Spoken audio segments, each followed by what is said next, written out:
You're listening to Everyone's Wrong, where we leave safe spaces and trigger warnings behind to explore the extremes of political discourse.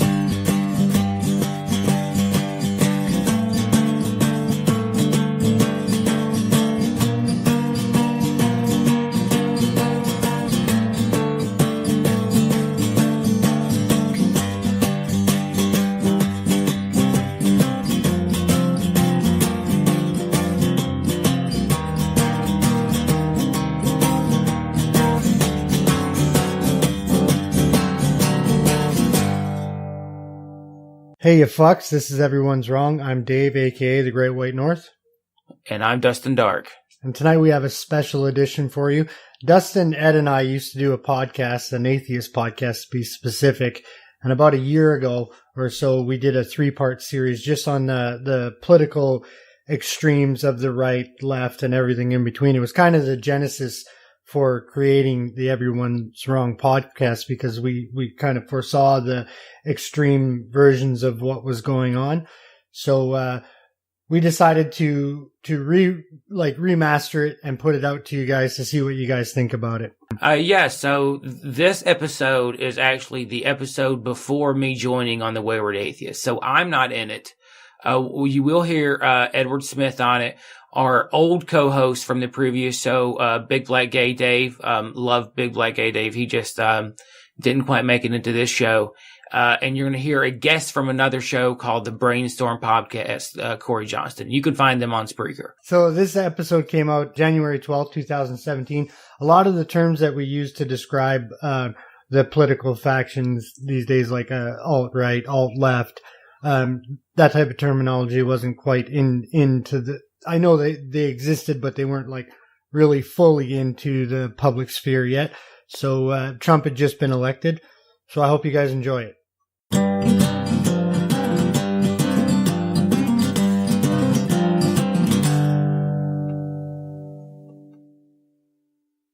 Hello and welcome to the Wayward Atheist podcast. I'm Dave, a.k.a. The Great White North. I'm Big Black Gay Dave. And I'm Ed, the Everyday Atheist. And tonight we are joined by Cory from the Brainstorm podcast. Obviously, that's where we know you from. I was a guest on your show before, so I figured I'd have you on ours as well. Oh, I appreciate it.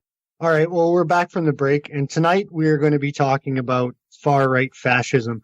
I know, like a lot of people like to just say like Republicans are far-right or liberals are far-left, but there are actual groups that are far-right, and that's fascism, and far-left is communism. So we're going to be doing a 3-part series. We're doing fascism, then we're doing communism, and then we're doing the groups that are kind of fighting against them within the political spectrum and also in the physical spectrum, because so there are physical confrontations between these groups in Europe. It hasn't really spilt over as much here. A little bit in the U.S., but not as much in Canada, the physical confrontations between these groups. So we thought it was a pretty important topic to get out there, because it is on the rise. It's growing. And that's a problem. That's a problem for everybody, because history's kind of repeating itself in Europe. Yeah, and one of the things that I think is the cause of these groups arising is that you're seeing that there's a major financial crisis that has happened all over the world. Especially, you can say in the United States and in Europe. As David just said, that there has been a history is starting to repeat itself. This is one of the reasons why the fascistic parties rose up in the 1920s and 30s. The idea that there was major poverty or economic crises happening in various locations throughout Europe, and one group came up with an idea of how to solve that problem. And this is again reemerging in that same exact way that you see that today. And part of the issue is, I'm not saying that it's right that they're doing this by any means, but not only is there an economic issue, but then they also have a boogeyman to blame, and that's the migrants. Now, so couple that with the economic troubles, and then you have the exact same formula that you did in 1920, 1930 Germany. Exactly the same prescription. And this is one of the reasons why we're trying to post an opposition in our own way to these groups. and this is hence the reason for the 3-part series. So, we're going to start in Canada because we're not immune to having right-wing fascist groups just like anybody else is. I think part of the thing is like they're always going to be there, but if you don't have those other formulas added in, then they're going to stay small. They're loud, but they're going to stay small. So we'll start in Canada, and Edward is going to read an article. Well, the first group we're going to encounter are called the Soldiers of Odin. This is a group that began in the Nordic countries in Europe, and it's a fascistic response. And the reason why we're going to start with the Soldiers of Odin is because they had just opened a chapter in Saskatchewan, Cory's home province. Yeah, we actually talked about this on Brainstorm a couple months ago. They claim that they're peaceful. Yeah, and this is the article that the article is from CBC. It's called Soldiers of Odin Canada, not the same as what's going on overseas, but I don't think that they're being honest and forthright in their media attention. They're trying to sidestep a major issue that this group is having. So I'm going to begin the article, and we'll talk about it after. The Soldiers of Odin Canada may share the same name as the anti-refugee, anti-immigration group formed in Finland, but it claims its mission statement is anything but the same. Joel Agnott, president of the Soldiers of Odin in Canada, based in Manitoba, told CBC News that the group is looking to serve its communities in a form of a neighborhood watch group, picking up garbage, cleaning up city parks, and reporting crime to local law enforcement. But because of the group's name, they're being forced to strike down misconceptions that they say are a fringe group looking to keep Canada white. That's just a misinformation that's being brought over from other countries, Agnott said. What they do over in Finland and in Europe, they have all sorts of different issues altogether. That's not really what we are. We're an independent charter of the Soldiers of Odin. We're a community watch group. And I'm going to just leave it there for now. Let's delve into that a little bit, because one of the things that we're seeing with these really right-wing fascistic groups is that they are doing a lot of community work. The community work that they're doing, and like when we get into Golden Dawn a little later on, is they're specifically doing it for Greek nationalists, or in the case of the Soldiers of Odin, we have police officers, we have garbage men, like we have city workers that clean up our cities. So you know that they're placating, or they're in their own way virtue signaling to the people that would be looking at maybe poorer areas where you would have, especially Manitoba and Saskatchewan, maybe native people living there. And so they're going down into these areas and saying, see, we're stopping the crime. We're cleaning up the area. So they're signaling their own style of virtues to the people that would think that those areas need to clean up and that native people are criminals and so on and so forth. Yeah, I mean, one of the big things that that you're seeing with this group, especially in Canada, is you're not seeing, as Agnott said, the violence that they're having in Finland and other areas, but they are trying to build a base of support, and indirectly what they're doing is trying to show the best side of them, so that when push comes to shove, that they'll have the community support, and even if something does happen in the future. That's actually a tactic that organized crime uses. Yeah, so I was thinking the same thing. I grew up around a lot of bikers, and that's what bikers do. You know, they give away they go to children's sick hospitals, they give toys to them, they do community service during the day, and at night they're selling cocaine and beating the fuck out of people. And like, I know this for a fact, right? So, and I said this to you when we first read the interview, that is the same tactic that the Hells Angels, that Satan's Choice, that other organized crime syndicates use in order to gain popularity within the community and a standing within the community, so that when the cops do not harass them, but when the cops do try to do their job and arrest them, then they can say, look, they're harassing us. We're good people. Look at all the stuff that we're doing. And if they really weren't tied to the European chapters, why wouldn't you just fucking change the name? I know he's got some lame ass excuse like Origins or some bullshit, but I mean, like, if you really didn't want the racist baggage, change the name. Yeah. You definitely get a sense that they're building up a public relations tactic that's going on. In your research, Ed, did you get a sense if they have any kind of political strategy building up from that? They're not, the Canadian chapters, well, especially the one in Saskatchewan. I can't talk about the one in Montreal. It's a totally different incarnation. It's more like the Finnish version. The one in Saskatchewan is playing the PR game. They are actually just trying to win a PR war right now. And I think the political aspirations will come later. Right now, what they're trying to do is put a big PR spin on their group so they can get more people involved and build. It's more of a marketing campaign, if you will. Yeah. What do you think about the group in Saskatchewan, Cory? I think they're full of shit, is what I think.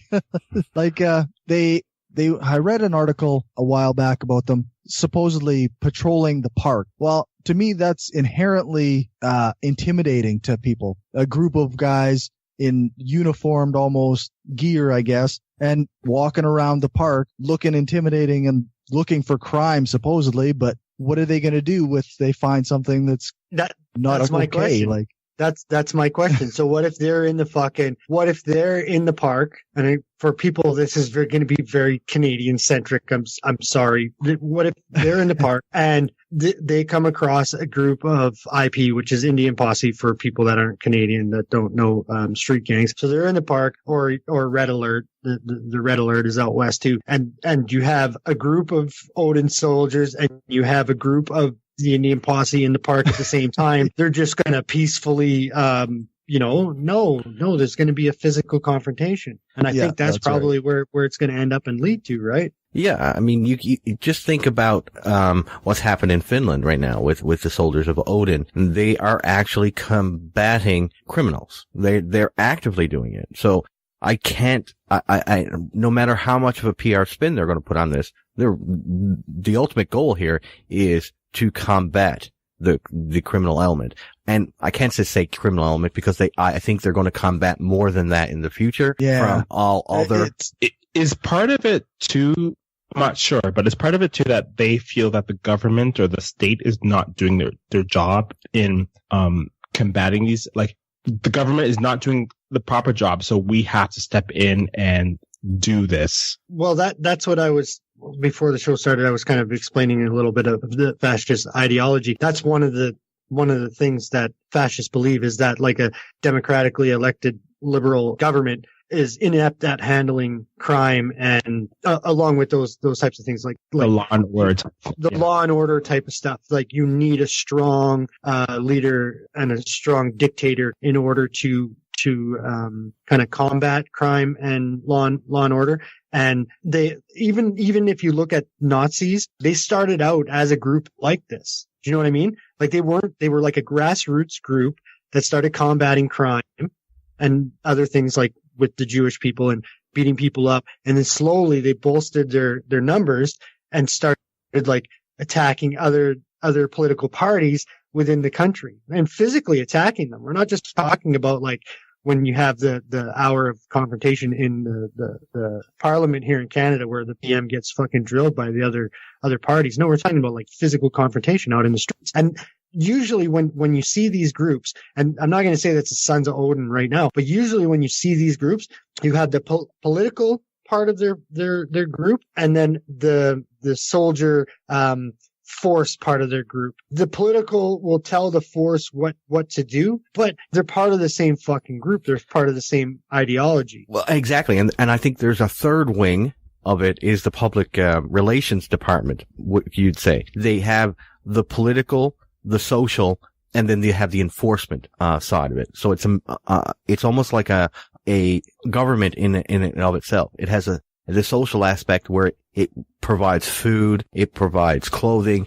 it provides deterrent from crime, and then they also have the political strategy where they will actually try to infiltrate governments and actually make and you'll see this in other groups more prominently in Europe, but you're going to see this more and more in countries where there is an economic crisis, and you're seeing it right now in the United States, but more so in Europe. Europe is really ripe right now for this kind of debauchery. I would say too, like, I don't want to call everybody low information voters. So if you have somebody that hasn't looked into things and doesn't have the necessary information, and you have a group of these people that are, say, in Saskatchewan, and they are cleaning up a neighborhood that was fucked up. They're not doing it for the right reasons, but they're cleaning up the neighborhood. Maybe they're selecting a certain group of people to hand food out to, or if a crime happens, they can call the fucking soldiers of Odin and they come right away, where the police, it may take longer because they're policing the entire city, not just one neighborhood. They're obviously cleaning up these neighborhoods for the wrong reasons, right? Like I was explaining earlier, it's a type of virtue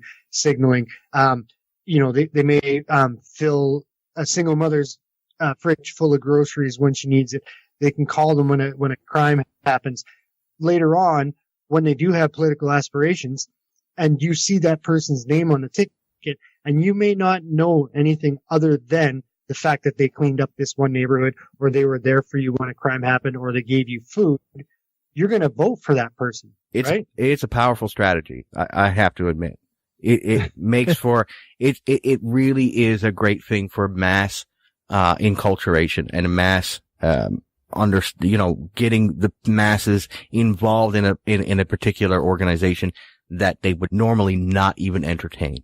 Well, and if people are afraid for some reason, even if it's not a good reason, then it's easy to manipulate that emotion and kind of say, oh, well, we're the good guys, we're helping you, and get them on your side. So yeah, and at the same time, we have to be honest. In the lower income neighborhoods, more crime happens. Like, we have to be honest about that, right? So, and I mean, because of the way that Canada has treated our native population and continues to kind of have a financial and educational apartheid with them. I'm not talking about apartheid in the sense of the 50s and 60s, 70s. I'm talking about just a financial and an educational apartheid.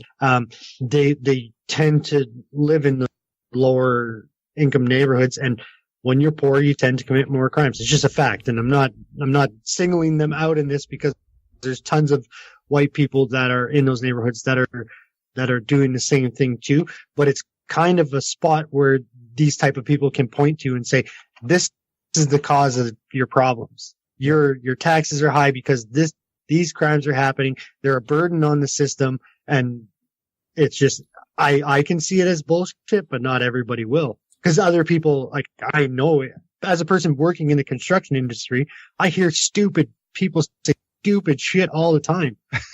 You know?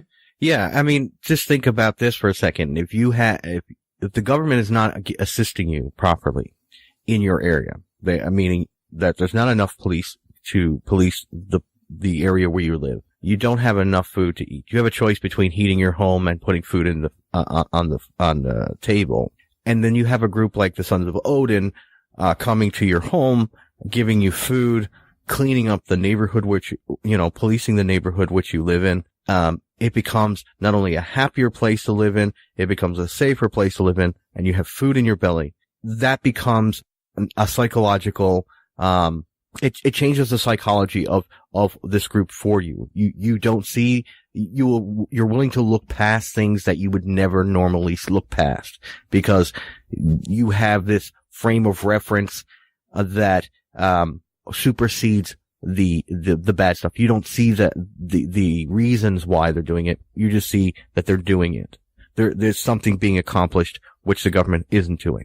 And actually, Saskatchewan's actually a really good place for a group like this to get a strong foothold, because there's already so much xenophobia, like there's so much fear of the other, and there's so much discrimination going on and prejudice against First Nations people or Aboriginal people. And so a group like, or Muslims or anybody who is easy to other, right?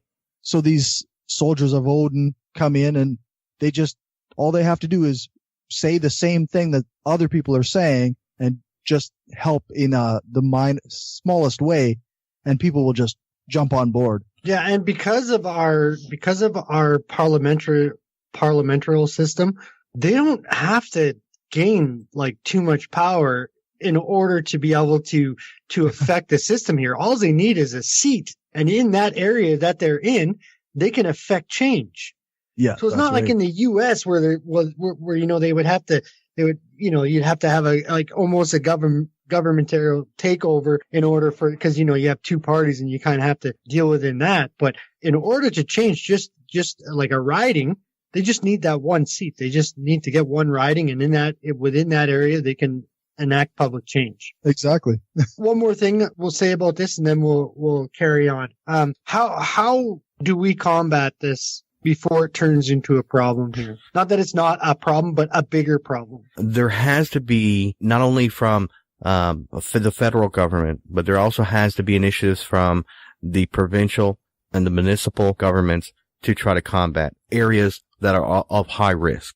You have areas that are economically destroyed. Look at the oil sands area of Alberta, for instance. These were thriving, high-paying jobs that are gone, and these people are in an economic crisis right now. And if you allow this to stew and not be able to help these people in an adequate way, then you are laying bed a seed that will germinate into allowing a group such as the Sons of Odin, or the other ones we'll talk about, which are a bit more ominous than the Sons of Odin are, to take hold. And this is where our social programs need to be more robust than they are right now. And the minor things that our Prime Minister is doing is not enough. This is a constant battle. This is not something that will go away in 5 years. This is a constant battle that we have to put these groups at bay. They will always exist, whether you do everything right. It's just that you don't allow these groups to germinate to with a big, massive foothold. That's the only way to combat that is our social programs that help out, and better infrastructure support. And we'll give Cory last thought on it. I was just thinking that I'm a big fan of the approach to these things, with information, like making sure that the information about a group like Soldiers of Odin is out there. Just as an anecdote, my girlfriend is part of the I Help Regina group on Facebook. And so people who need food or clothes or whatever can post in this group and they can ask for help. And people from the group will go and take food or clothes to these people who need it. And members of the Soldiers of Odin wanted to join this group, but because the information was out there, the admins of the group wouldn't let them join, and as a result, they can't use this tool that's actually got a very good reputation in Regina to bolster their position. Right, but the only problem I see with that kind of exclusionary tactic is the fact that they can spin this in a PR way to say that we want to help. We're being labeled by something that happened in Europe, and this is not happening. What do you suggest that they do? Allow the Sons of Odin to come in and hand shit out? No, and you have to say no. But that's the catch-22. What do you do? Yeah. In that respect. So your girlfriend must have been super happy to hear that we were talking about her. Actually, I didn't mention that we were talking about this. Yeah. The Soldiers of Odin is not a very popular group in our household. Yeah, I guess not. We just don't have them here yet. I'm sure they're coming. We have other kind of similar things, but they're mostly against Muslims. They're not necessarily out there trying to, we have faux biker gangs that are completely just against Muslims. So when you guys are speaking about the sort of niches that these extremist groups are trying to play into it, I kind of see it like the groups that go out to third developing countries and exploit their needs to further their own doctrine, missionaries, I guess. Yeah. What you would call it. I sort of see the same sort of philosophy where people are very vulnerable. You come in and you meet their needs, but you sneak in a philosophy and you indoctrinate them in the same sort of fell sweep. So in some way, those groups, you can say that they do a good, sort of like on the on the face of things, but at the same time, you have to kind of be worried about what they do, what the long-term effects of their indoctrination and their missionary work is. Just like religion, they have an agenda. Like, they're not doing good for the sake of doing good. They have an agenda behind it. And it's kind of like the guy, like when you brought that up, it's kind of, his name escapes me, but you'll know him because you hate him. The guy that went over to Uganda and those other places and started spewing the gay hatred and, got homosexuality made against the law in Uganda and other countries. What's his name? Not Scott Lively. Is it Scott Lively? Scott Lively, you're right. Yeah. Yeah, Scott Lively. That's who it is. He's a fucking cunt too. But anyways, one more thing when it comes to the comparison with religious organization is that you have to understand that these are also tied to religious groups. The Sons of Odin they're not a Christian group as such. From my reading of them, they're more of a pagan. They go back to Norse gods like Odin, the father of Thor.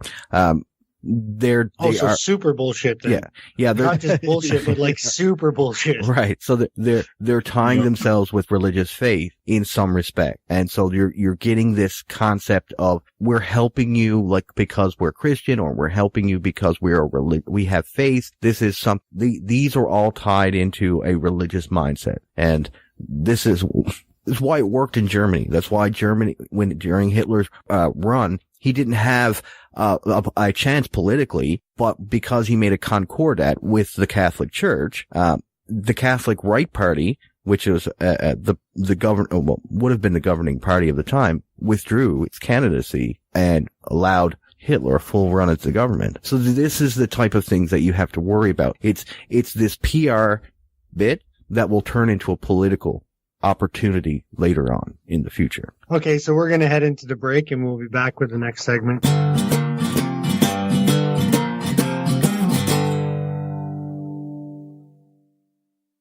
Okay, so we're back from the break, and in this portion of the show, we're going to be talking about the Golden Dawn. This is a Greek nationalist party, anti-immigrant, all-around assholery, but it's actually infiltrated the United States, and now Edward has just informed me of Montreal. Because when we were doing the research for the show, we actually started researching the show before the holiday. Like, we had the plan to do this 3-part series. So since then, it has come to light that there's actually a chapter in Montreal as well. And I'll let Edward take over. Okay, this article comes from the National Post. It's called "The Anti-Immigrant Greek Political Party Accused of Being Racist Open a Canadian Chapter." I just want to say one thing before.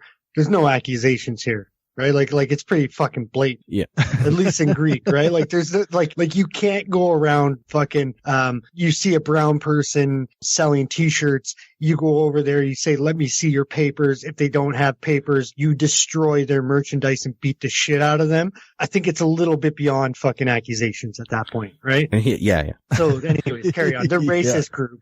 They're racist group. Yeah. They are more than racist. The Golden Dawn, an anti-immigrant Greek political party, opens its chapter in Montreal. The Greek political party, the Golden Dawn, has been called a neo-Nazi organization, but Canadian supporters who opened a Montreal chapter this month say that couldn't be farther from the truth. Oh, here we go again. The Montreal chapter is one of only 2 outside of Greece. It launched in early September and began to collect food, medicine, and clothing to send to Golden Dawn headquarters in Athens for the needy. Organizers say they have sent about a ton of aid to Greece, but critics do not see this plan as quite so altruistic. The party chooses who to receive the donation, and as a rule, no immigrants will receive anything. The Canadian leader, Jimmy James, says that... that fucking name, right? I know. What's Jim James. Jim. What comes to mind is Jesse James, like from one of the Outlaws. But anyway. No, it's like, what's your name? Jimmy. No, seriously, fuckhead, what's your name? Jimmy. Canadian leader Jimmy James says that restriction is justified because illegal immigrants are taking food from the country's historical inhabitants. It's a problem when a Greek is starving in his own country. Oh, but you're a fucking Canadian. And like James, James, not only is that not a Greek last name, but who the fuck in Quebec has the last name James? Seriously. Like, you're not even French Canadian. Goddamn son of a bitch. The Golden Dawn wasn't well known outside of Greece until this year, when it exploded from a fringe group to the third most popular party in Greece, at 22% in the opinion polls. Many are shocked that the anti-austerity party has done so well. It holds 18 of 300 seats in parliament, considering it advocates the expulsion of all immigrants from Greece. The English language Athens today calls it a fascist, racist movement of vigilante thugs. And now it's exporting its brand of ultra-nationalism to Canada. Deputy Leader Spiros Macrozaneris says the group has already attracted 152 members in Montreal. The party drew... They're all like, my grandfather was Greek, my grandfather's grandfather was Greek, I'm a quarter Greek. I'm sure all these idiots that are part of this group, other than this fucking Jimmy. The party drew heat amidst its rise in the polls when it released a video showing a squad of supporters and MPs, members of parliament, ransacking an immigrant flea market in Greece. Mr. Macrozaneris shrugged off the reaction. If you step on my foot, I'm going to scream, he says. We have the ugly side too. The ugly side is what has gained the party notoriety. The Golden Dawn is blatantly and proudly anti-immigrant, and they combine the political ideology of extreme right-wing xenophobic parties with the ethos and tactics of a street militia. I just want to interject something really quick here. Like, these people don't understand how a modern economy works, right? Like, you need immigrants in a Western economy in order for the economy to run. If your country, and typically Western nations, aren't birthing enough people, which we tend not to, because the higher the education, the lower the birth rate, then you need immigrants. It's a fucking fact. And I don't really believe that if I immigrated to Greece and I was selling in a fucking market, that the Golden Dawn is going to come up to me and ransack my fucking thing, or they're not going to give me any support. I think they're going after brown people, like, period. Not just that though, David. It's the fact that these people don't have papers that are setting up shop. The people that are setting up shop that have papers, they bypass. They say when they show them the papers, they know that they're contributing to the Greek economy, so they're bypassing them. Okay. The biggest thing that they have, they're not just targeting brown people; they're targeting Jews as well. There's a big stink that they've been. Of course they are. They're fascist. So when we watched that video, remember he's asked for his this guy's papers and he didn't have any, and they just destroyed everything. Destroyed him. Like, I wish we could play video on podcasts because. Yeah, I've seen videos of, which I really, really hope it doesn't happen here, because I'm not opposed to punching people. Like seriously, if MPs start behaving in Canada the way, so my wife is brown, okay? I've seen videos of the Golden Dawn MPs in Greece yelling racial slurs at brown people and migrants walking through the city. I've seen them calling them down. I've seen them getting in their face. I've seen them acting like tough guys. And like, seriously, if you did that to my wife or my children, I'm going to lose my fucking shit. And David, they also, one of the things that they do is they go to local sporting goods and buy, these small baseball bats for the purposes of. And the stores, the sporting goods stores carry these bats that the Golden Dawn uses specifically. They hold them in a box in the store, and they're specifically for the Golden Dawn, these bats. Yeah. Like, they hold them in the store for them to come and purchase them so that they can go and fucking beat up the migrants. And the thing is that when Greece got its massive influx of immigrants, a lot of, because they weren't vetted, there was nothing, there was just an open border policy. A lot of criminal element came in. There was a lot of people being broke in by immigrants. The police couldn't barely keep up with what was happening. The Golden Dawn stepped in with his vigilante justice and started doing it. They were getting these businesses that were held up 2, 3, 4 times weren't getting held up anymore because the Golden Dawn were their protection, basically. They call the Golden Dawn. They wouldn't call the police anime. There was an elderly lady, she, in her 60s, lifelong socialist voter.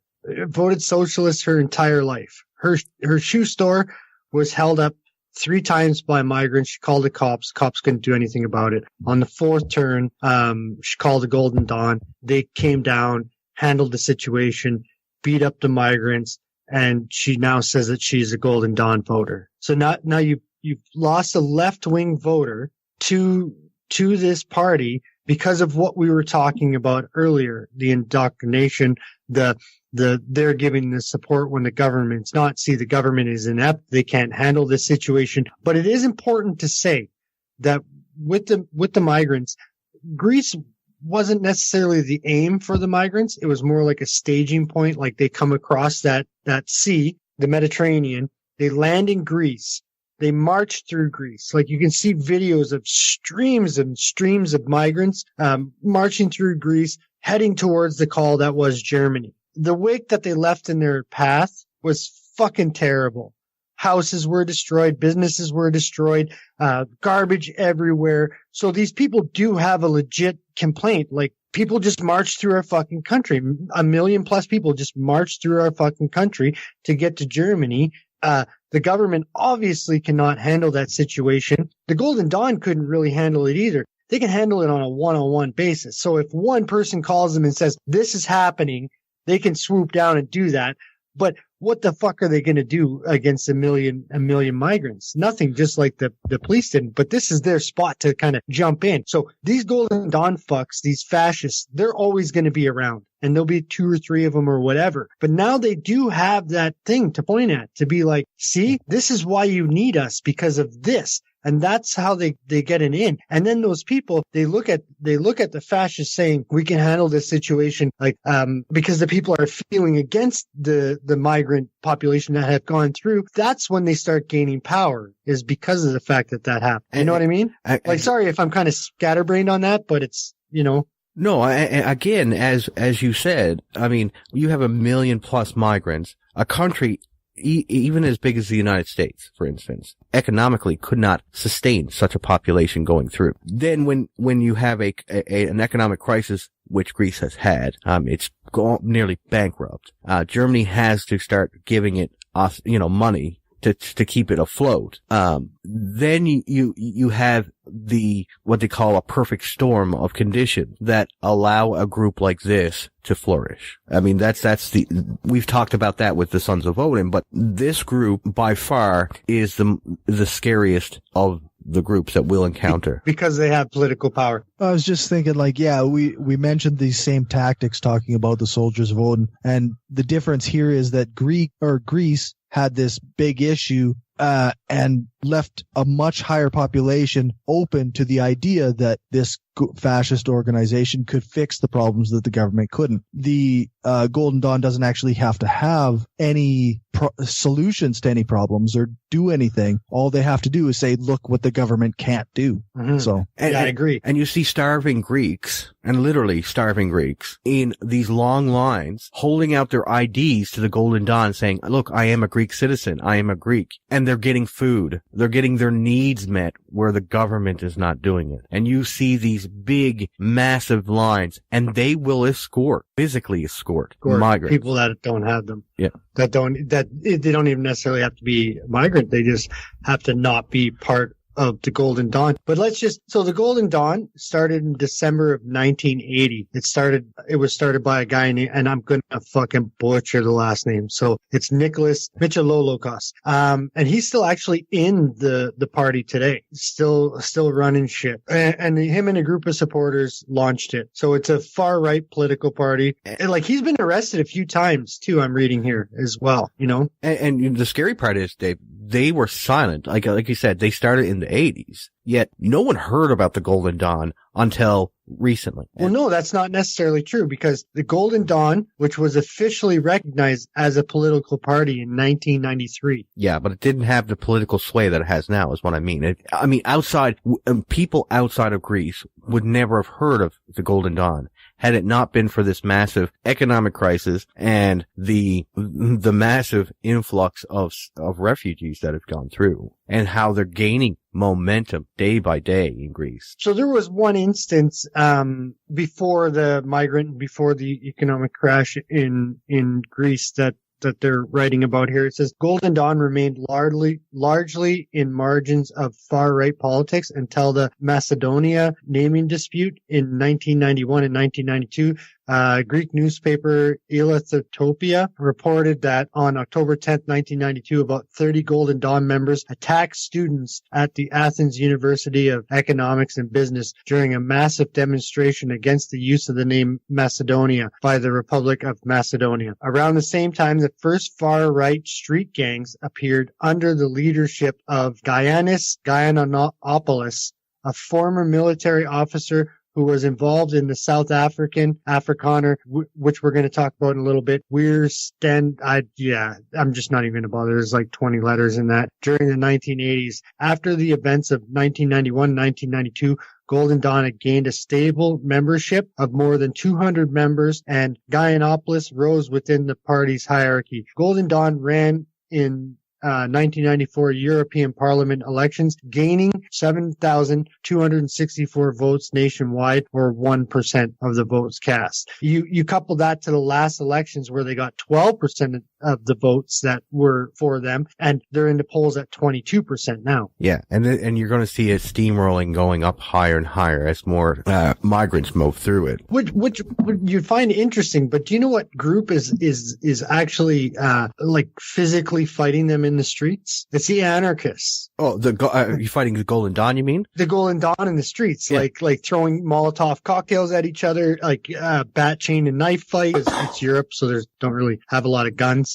So the far left socialists, the anarchists, and the far right fascists in Europe, they're all having a little dance of conflicts. Like even in countries like Sweden, this is happening, but specifically in Greece, it's the anarchists versus the fascists. Yeah, and it's funny because both are trying to get the hearts and minds, quote unquote, of the people that they, of Greece. Both are on, the horseshoe, the political horseshoe. They're direct opposites of each other. Yeah. And how do you think a country that is in so much financial trouble because of bad policies from left-wing parties? Because I don't know if, Cory, you know much about the economic troubles in Greece? No, not a lot, no. Okay, so they had a socialist party for a very long time, but it was a social democrat, you want to say, because their economy was more capitalist. But the issue is that they were civil servants were retiring at 50 or 55 and getting their full package. So for the rest of their life, they were paying these civil servants out. They cut back the work hours during the week. So after the 2008 worldwide economic crash, they couldn't sustain the social structure and the social nest egg that they had put together in that country. So they wouldn't vote to do changes to cut back on what they're doing, because they had already promised these people you can retire at 50 or 55 or whatever and receive benefits for the rest of your life. And they just crashed. And then so countries were, Germany and England kept bailing them out. But eventually, like 3 or 4 times they got bailed out from bankruptcy. Eventually, the EU stepped back and is like, we can't just keep bailing you guys out. Like, you have to figure something out. So inside their own government, there's kind of a governmental crash. So Greece is like rife for this party. This is like, Germany 1930 waiting to happen. Yeah, easy. It really is. Yeah. And not actually surprising that these kind of groups can take power and then have conflict in the streets and nobody can seem to do anything about it. No, and can you imagine being in Greece? Your government is pretty much garbage. You're starving because you don't have a job. There's money is worthless. You have someone telling you, this is the reason why you're in such a poverty right now. Here is the reason. We can fix this. All you have to do is mark an X. And in the meantime, I'm going to feed you in the process. It should be important to add that youth unemployment, so the 16 to 25 range in Greece is over 50%. So like when Edward says that people are starving, he literally means they're starving. There's no fucking work for them. Their system has failed. The government has failed. And you have people telling you that they can fix it and that they're feeding you. And they're pointing to the migrants as the problem and to the failed government as the problem. It's a no-brainer that this can escalate into the situation that it has. And the fact that the European Union is bailing them out, the sense of Greek nationalism and the Greek pride is being hurt as well. Greece has an enormous sense of pride in itself. It's the cradle of Western democracy. And when it failed, and we have to rely on other countries to bail it out, many of its citizens, that were so used to being, prideful in their country, seeing it wrecked, have lost that sense of pride and are actually turning on the countries. I got news for you, Ed. Every single European country has that same pride. Oh, I agree. Not a European country that you can name that isn't like super duper like proud people. No, but what I'm saying is the Greek country of Greece and the populace of Greece saw Germany as an invading body on an economic front, not as a war front. Yeah. They saw it as an invader, and so you'll also get the Golden Dawn fighting against that as well. So it's a perfect storm. I'm learning tons here, guys, with this international politics and economy, economical issues that are playing. Like, to me, it sounds like the economical issues, the financial issues are the center of the rise of these types of groups. It seems to be like sort of the center of everything, and how the various democracies have handled various stakes in politics, in money, in dealing with their constituents and dealing with the populace. We see that. We sort of see the answer to that, and then we see the rise in these groups. And for one of these right-wing groups to give their solution to the problem of these economical crises, I think we have to sort of say, what is democracy doing? What does democracy say about income inequality, all these different issues? Are we handling it properly? And do we have something to answer for this rise in these extreme groups? And I think it's something. Yeah, because with fascism, they claim that the liberalism is outdated, that like your voted in government is inept. I can fix this solution for you. See, I'm feeding you now. That is the problem over there. I'm going to take care of that problem. After that, the jobs will come back and it'll all start again. But part and parcel of the situation in Greece actually stems from population crisis in Germany. Okay, so let me unpack this. German birth rates compared to even other Western nations is very, very low. Germany has the largest economy in Europe. It's a massive economy. They don't have enough people, and they're not birthing enough people to sustain that economy past 2050 at the current rate. And this is all database. This isn't something that like a crazy conspiracy person made up. You could see that Merkel's opening the borders and saying, like, we'll take, whether or not part of it was goodwill or not, you could see that huge influx of 1 million people into their country, because they said things like, we're going to fix this problem with immigrants and with migrants, and there'll be a point in Germany when you go to a market and everybody will be not ethnically born German, and there's absolutely nothing wrong with that. But how they got there was heading through Greece, right? So Merkel says, and Merkel is the chancellor of Germany, if you didn't know.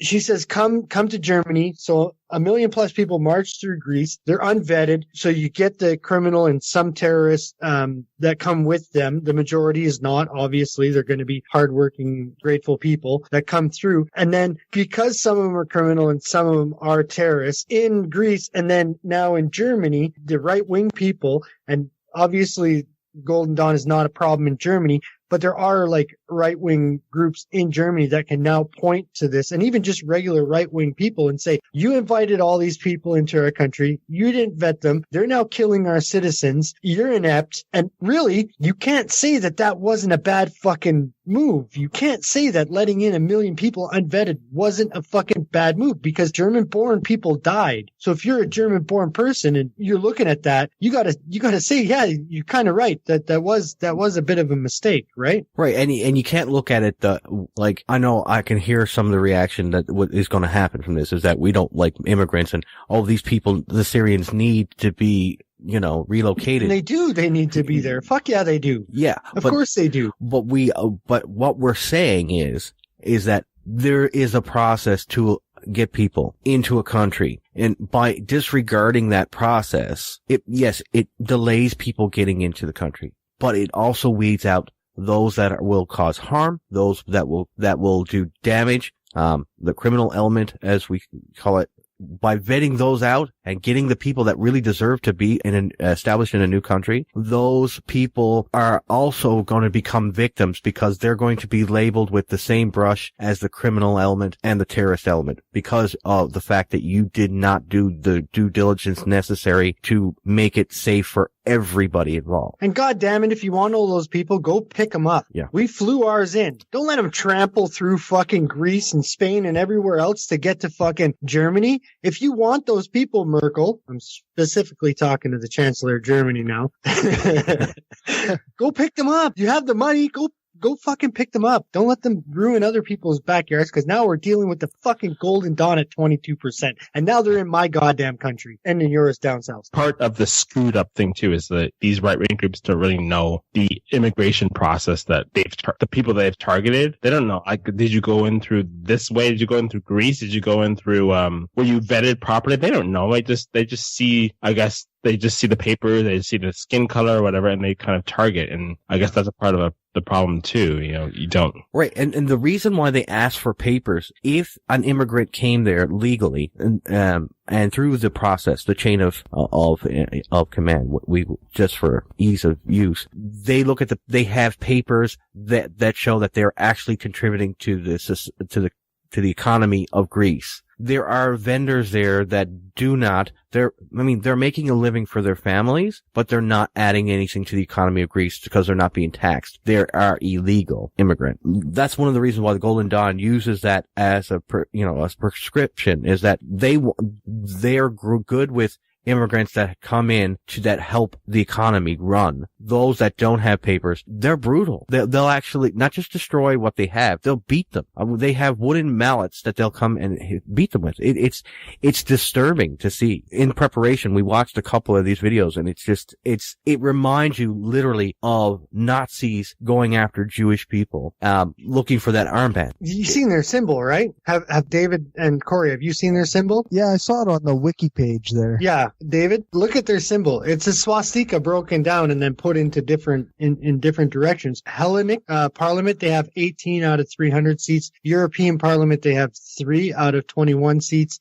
Regions, they control 26 regions out of 725. Like, it's not like this isn't a problem. They also have a youth group, which they call the Youth Front. And I'm sorry, anything with the word front in it, storm front, fucking backdoor front, they're racist right off the bat. So their ideology is ultranationalism, Metexism. I don't want to go too deep down a rabbit hole into ideologies here. So if you want to look it up, it's Metaxism.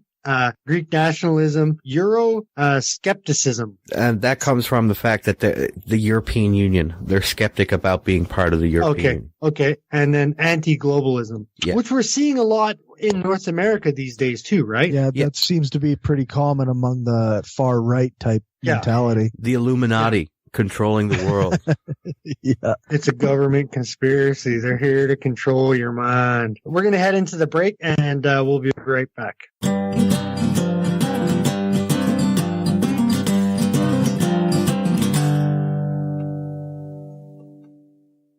And in this next segment, we're going to head over to Africa and South Africa specifically. We're going to talk about a white nationalist group that is in favor of apartheid and wants to bring it back. This article comes from the Mail Online, and it's entitled, this is a doozy, Preparing for Race War. The South African white supremacist boot camps, which are training thousands of youths to fight blacks and create an apartheid state. The far-right afrikaner-resistance movement fighting for separate white state, recruit age 15 states, you cannot mix nation, and I don't have black friends. Youth subjected to vile racist indoctrination by apartheid-era leaders. They are told, we look different. They have thick lips. We have thin lips. So you know these people are bigoted bastards. Wow, well, that's just like, wow, that's a really good reason to not like somebody is the size of their lips. Like, holy fuck, man. Okay, carry on. Deep in rural South Africa, a terrifying white supremacist movement is brainwashing teenagers to rise up in defiance of Nelson Mandela's hard-fought dream of a rainbow nation. The far-right Afrikaner-resistance movement, otherwise known as AWB, is training thousands of youths in military-style boot camps northwest of Johannesburg to fight for a separate white state. By day, they are pushed to their physical limits with assault courses and self-defense lessons, all while being told of the danger from the millions of blacks trying to kill you. Then by night, they are subjected to vile racist indoctrination, which many hoped had disappeared from South Africa for good. And to go with this article, I'll just put this in. This shows a picture of a young boy. He's covered with, I guess he's supposed to represent the black part of the country. He's painted black, wearing a brown, shirt. That's what a Nazi would wear. And so blackface. They've actually made him a black. Really? And he has. Blackface? You're gonna do the really? Yeah. Yeah. Okay. And they have a gun to his head in the picture. So the kid looks about 15. And here's what it says. I don't have any black friends is the caption. Dion Bernard, a 15-year-old nicknamed Sparky, has a gun placed against his head during a self-defense lesson at the Afrikaner Resistance Movement camp near Johannesburg. For Dion Bernard, a 15-year-old boy enrolled in the latest camp, the seeds of old hatred are already cemented in his mind. In the Bible, it says that black people must live with black people and white people must live with white people. So we have the religious crap mixed in. You cannot mix nations. I have no black friends, and if they come to my side and ask to speak to me, I will say no, or I will turn my back to them and walk away. Dion comes from a deeply religious family, part of a small but determined minority of Afrikaner people who still yearn for apartheid-era politics. He is one of more than 2,000 teenagers who have attended Commando Corps, a AWB endurance camp for white youngsters, over the last 2 years. Filmmakers followed their story for a controversial documentary called Fatherland by TIA Productions. They are burning the South African flag in this next picture,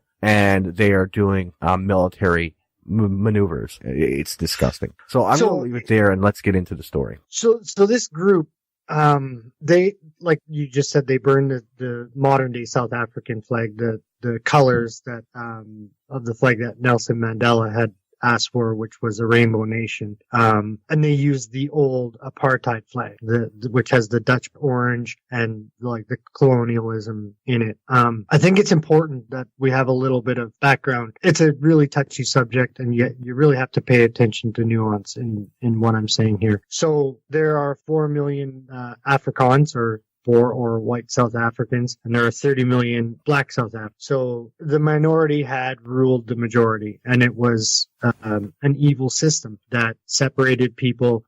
It was against the law for races to mingle. So whites, it's very common to just be like, those are the blacks, those are the whites, and then colors were the people that were mixed, that when the law was broken and whites and blacks did get together and have children. So inside of colors, you would have coloreds, you'd have Indians, and then of mixed races. And they actually separated them in cities and put them into like for lack of better terms, ghettos, the blacks over here, the whites over here, and the blacks got less education than the whites. So I guess the apartheid government decided for international appeasement, they would say, well, we are educating them, but they wouldn't, just like in Canada with the natives, they wouldn't receive the same type of education that the whites would. They didn't receive proper pay for the work that they did. They would work in the diamond mines and, in domestic homes and be treated like crap and told that they couldn't walk on this side of the street. They weren't allowed to go to this beach. It was a very hard regime. They had the pass system that was invented in Canada that, if you were going from your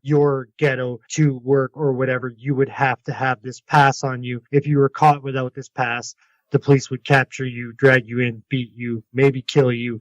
And if they didn't kill you, they would bring you back. So flash forward to the first uprisings of Nelson Mandela and the ANC.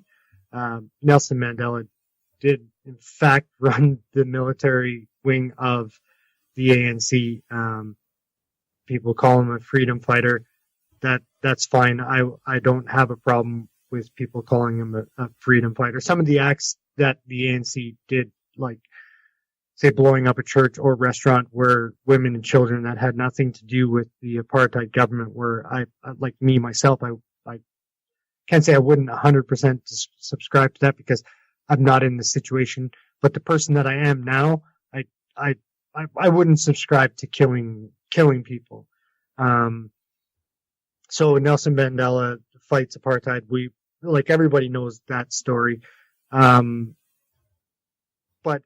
it's not as simple as just the ANC taking control of South Africa. There were other black nationalist groups that had political aspirations that wanted to also take over the country, because as we know, that election that Nelson Mandela was nominated was a democratic election. Nelson Mandela's wife, Winnie, this is a term, it's going to fucking be nasty to people, but they have a term for way of handling people in South Africa. It's called necklacing. And what they do is they put a tire over somebody that's filled with petrol or gasoline and they light it on fire. So any black South Africans that were from a different political party or that were conspiring with the apartheid government or suspected of it, Winnie would necklace them. Not Nelson Mandela, not himself specifically, but his wife Winnie. So there's a very famous speech that she did: with our matchboxes and our necklaces, we'll take this country. That just kind of set up the violence of the ANC, the political party themselves. So now that Nelson Mandela is gone, and the idea of the Rainbow Nation kind of passed with him, because the president of South Africa, his name is Jacob Zuma. You guys can look this up on YouTube. When the apartheid government was in system, they had a song called "Kill the Boer, Shoot the Boer," because obviously they were being oppressed and they wanted this to happen. The president of South Africa, no less than 4 years ago, was caught on film at an ANC rally singing "Kill the Boer, Shoot the Boer." So you kind of have to understand that murder rate is super high in South Africa. A lot of it is black to white because of the resentment that from the past apartheid system, that again, it's a system that is rife for these type of ideologies to kind of fester. Bringing it back to the group that we're talking about in particular, it's actually the parents that send these fucking kids to this group, because they're 15, 16, 17-year-old children. So it's the parents that were alive during apartheid, because apartheid's been gone for 22 years or something like that. It's the parents that were alive during apartheid that actually want to bring the system back. Because these fucking children don't know the goddamn system of apartheid. They never lived in it. They've lived in a completely different South Africa than their parents did. So I don't really believe 100%, at least from the other than maybe a few people like Nelson Mandela, that fucking racism between black and white in South Africa actually left. because it's the parents that are sending them. And I'm sorry to I know it's a really fucking touchy subject, and I do not agree with apartheid. And I do not agree with the system that even today that's there, the high crime rate, the racial crimes that happen from both sides. And I don't want people to think that I'm okay with what's going on, because I'm super not. I just wanted to get the information out there to you. And that's it. Yeah, many people that look at what happened in South Africa don't realize the brutality that went on between both sides of the apartheid system, and it has to be explained so that we can get the truth out there. And it's not comfortable to be talking about it, but it needs. No, I'm super uncomfortable right now. I feel like maybe I shouldn't have put that information out there because I'm worried about how people are going to look at me. But it literally is the truth of it, right? Right. So like Winnie was even after the apartheid system was over, was charged for murder, killing a 14-year-old black boy because she said that he conspired with whites. I don't know how else to put it. Right. But I mean, this is something that needs to, I mean, it doesn't excuse the horrifying behavior of the apartheid system. It doesn't excuse anything. What we're talking about is the truth of what happened. It's a fact. It's like talking about Nazi Germany. There is a truth that happened, and it needs to be talked. It's uncomfortable. It's not great. But to understand what's happening now, you do need to understand what happened then. Yes. And it's the parents of the people from the apartheid system that are dragging this forward. So my hope is that after that generation is gone, other than the few thousand that they've sent to this indoctrination camp, this military style camp, that maybe soon, I mean, apartheid wasn't that long ago. It's not like slavery in the States, which was, more than 100 years ago. Maybe it'll turn to what it is in North America. Yeah. How it is in North America. You know what I mean? Yes. To go along with what you just said about it's the parents, I'm going to read you some quotes by some of these people. And this is the camp is run by Colonel Jost, a veteran of South African apartheid era. He was a veteran. He states, quote, "South Africa is bleeding, and this is why we have to train our people to be prepared. There's millions and millions of blacks around you, smothering you and killing you. So you have to implement certain systems to survive. And that's why we say the only system we can now go for is not apartheid. That's the second prize. The first prize is freedom," end quote. And the person who wrote this article goes on to say, his lectures sounds like something taken straight out of the slave trade era. These individuals are not just bigots. They're beyond bigots. They want to physically, militarily create a white state within the South African context. And this is something that is not getting international attention that it needs and it deserves, because we need to stop this from happening, period. They are also like you were talking about the religion. White South Africans are crazy religious. Like, they seriously believe that white people are God's chosen people and that black people are, not human, and that, like, these ones, I'm not talking about all white South Africans. So I want to clarify that, because there are, obviously tons of people that didn't grow up in apartheid and not taking part in that. But the ones that are taking part in that are super, super religious, and not religious in a good way. It's like the worst part of Christianity. To even describe what's going on in some of these clips from the videos, it's making me it's not only making me angry, it sickens me to know that there's people out there that believe that they have some superiority over another individual based on the color of their skin. To have that kind of mentality, I thought we had banished when the apartheid system was crushed. To know that it still exists is beyond understanding, and also beyond any scope of imagination that I, as a Canadian citizen, can even understand. I find it very, very, disgusting. Well, here, I'm going to give you a little history lesson then, because you as a Canadian citizen should be able to understand this. Because the apartheid system, the blueprint for the apartheid system is Canadian. The South African government actually came to Canada to learn past system, the reservation system, how we kept natives in, for lack of better terms, in check, and how we kept them away from us. Living in the same country, but keeping them apart. And that is literally the history of South Africa's apartheid. It came from Canada. Being part Native American as well, it kind of, I do see the parallels, but it does make me still disgusted that this kind of mentality is still prominent today. Of course. It's pretty intense, like the amount of hatred that just goes on. And I have a lot of, trouble really grasping it. So it's. Yeah. I can't imagine having that kind of a mentality. To be that vitriolic about something so minor, so trivial how can you be vitriolic about someone with a melanin difference in your skin?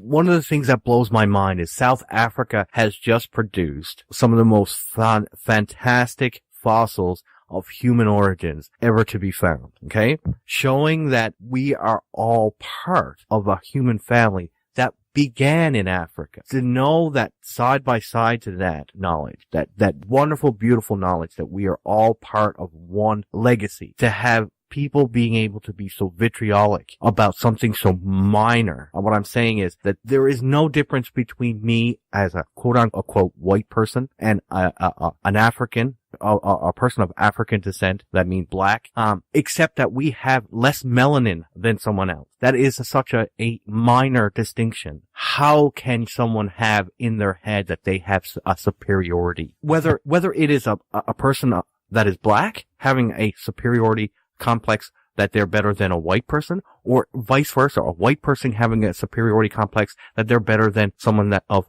black descent.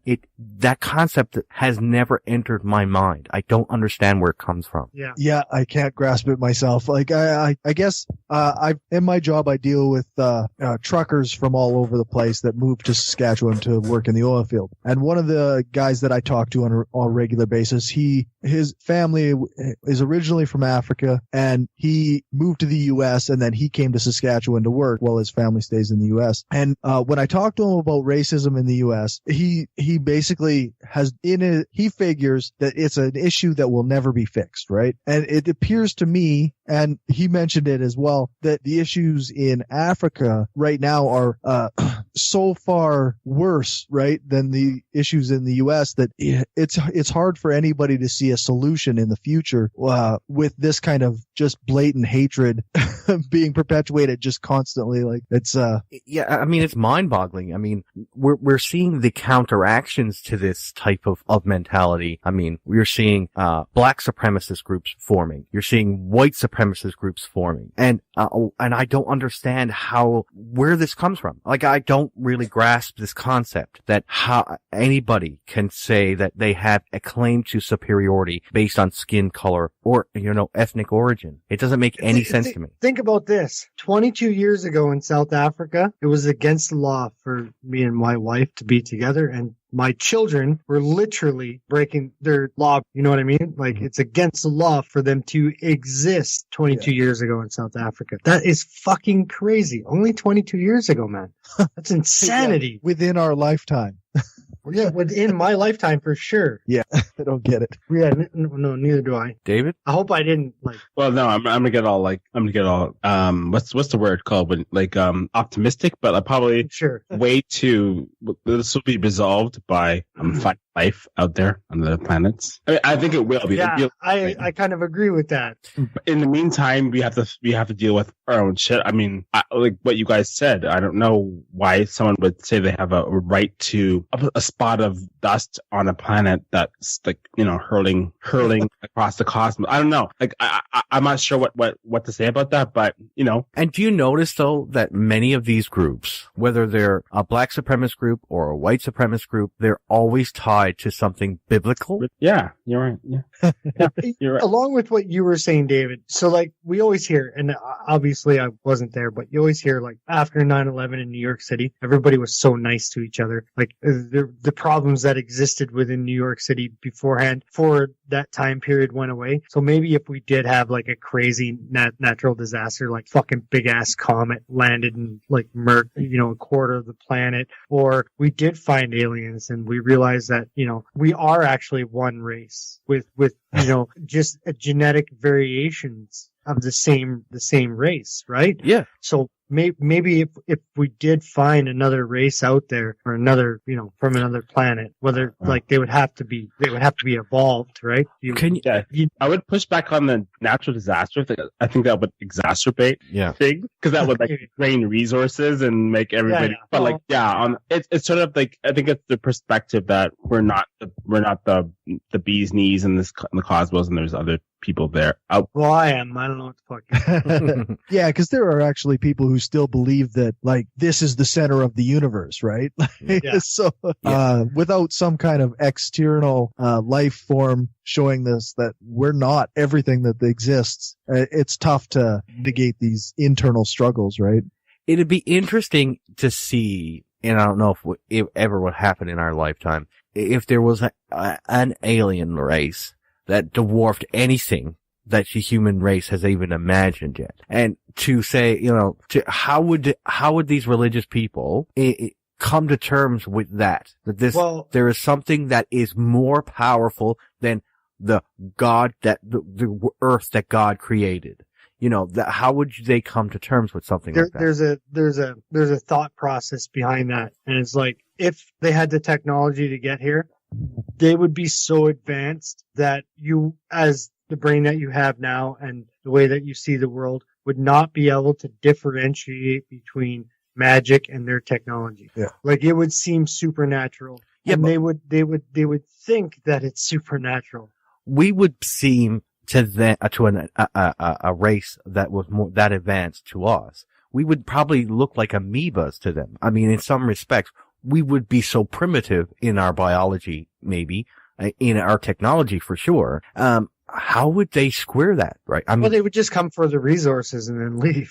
Let's be honest. I mean, what would they... Like Stephen Hawking says, and this is getting way off topic. Yeah, I know. But Stephen Hawking says, stop fucking sending signals. You don't want to encounter these fucks.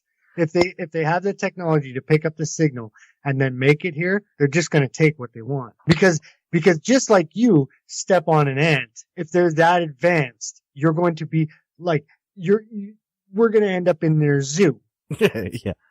Look at these nice, cute little primates running around. Let's go. But exactly. But I mean, they think they're smart. Well, that's right. I mean, just think of that though for a second, putting it into the context. If something like that were to happen, the idea of race, the idea of ethnicity, the idea of religious dispute would cease to matter, period, because we already would know that we aren't special, that there are things that are going to be better than us. And at that point, that might be the only thing that unites us in a front against those, if they are, and I wanted to go all fucking, Independence Day or anything, but that whole concept even if they weren't aggressive, they were just super intelligent, that would render our uniqueness moot. And you just gave me a thought. Some people would be like, we need to ramp up our weapons. We need to ramp up our nukes. Like you would have that fucking Dick Cheney motherfucker that is like, they would use that against, he would use that for the military fucking complex too. He'd be like, look they can kill us at we gotta ramp this shit up. You'd have Putin and Trump out there screaming about nukes. It would be awful. Yeah, in some senses. But I mean, an advanced race that was that, I mean, and probably they'd have defenses against the nuke. But anyway, there's flat earthers, Ed. I know. There's people that believe that the earth is goddamn flat in the government of the goddamn United States of America. Yeah, I know. Okay? So you can't say they would look at those people and say, they're too much for us. But Dick Cheney can't shoot. It doesn't matter. As evidenced by shooting someone in the face. How do you know he didn't aim for the fucker's face? Because he would have done more damage. He would have done more damage. Probably fucked his wife. Like, man, I saw you in that fucking weird conservative orgy last night. My wife came, and now I'm going to see you in the face. Right? Because you've seen that Tom Cruise movie. What's it called? Eyes Wide Shut. You know that's like the Republican Party shit right there. Yeah. Know that's true. The Illuminati. That's based on actual events. That's fucking GOP fucking convention. Okay. Well, that brings us to an end of an uncomfortable fucking segment. Don't hate me or kill the messenger or however that fucking saying goes. And, yeah, I thought it was a pretty good fucking show, and we'll let Cory plug his shit. Right. It's Brainstorm Podcast is on iTunes, Stitcher. We are on Spreaker. You can check out our website at brainstormblog.net. And Cory, if they wanted to contact you specifically about something, how could they do that? That's mail@brainstormblog.net. And if they never wanted to listen to this show again because of tonight's episode and they were looking for another Canadian-eccentric podcast, Cory will not talk about Nelson Mandela. Yeah, we generally try to stick to the less political issues. You mean you don't want to sound like a racist cunt?